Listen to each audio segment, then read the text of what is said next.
might be wondering to yourself, what in the world does a D&D session over Zoom look like? Well, it's a good thing you asked, because I'm here to answer it. The next couple of clips I'm going to go ahead and show you. I've taken out the audio for privacy purposes, but these games are going to be run by me, yours truly, as the Dungeon Master. I'm going to be hanging out in probably that corner over there to go ahead and explain to you what in the world is going on. All right, the first clip that I'm showing you is going to be the adventurers traveling and going to a restaurant. And you can see that I am over there in the corner, or at least in the middle of the screen. Right below me is actually a pretty important NPC that I really want the players to know and remember about. I know we were kind of making a little bit of a joke over there. You can see I'm holding a water bottle, and the kids made sure to remind me, drink water. And I am also here to help remind you as well, drink water, or else you might have disadvantage on your next survival check. And you don't want to have disadvantage on anything, because that's really bad.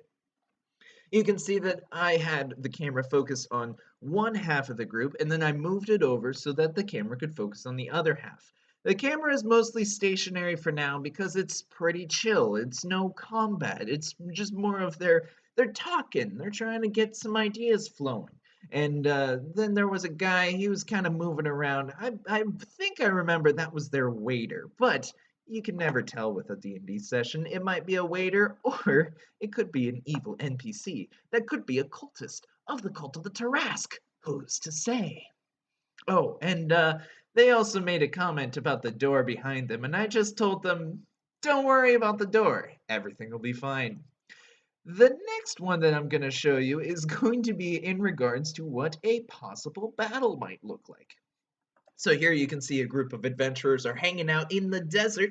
They're not talking to some dragonborn, but instead they're fighting a giant monster.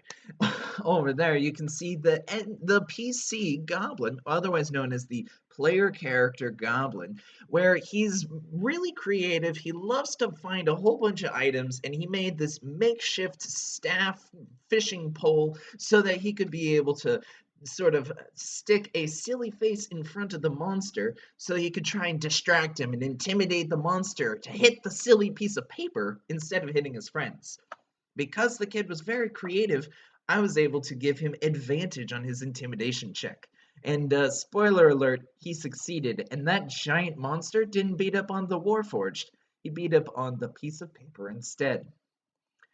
That's going to be a little insight on what in the world one of our D&D sessions on Zoom look like. If you do have any questions, please feel free to email us at zuluznd@gmail.com. And if you want to sign up, go ahead and go right on over to our page over at zulusgames.com. You'll be able to click on the D&D online sessions tab and start signing up right away.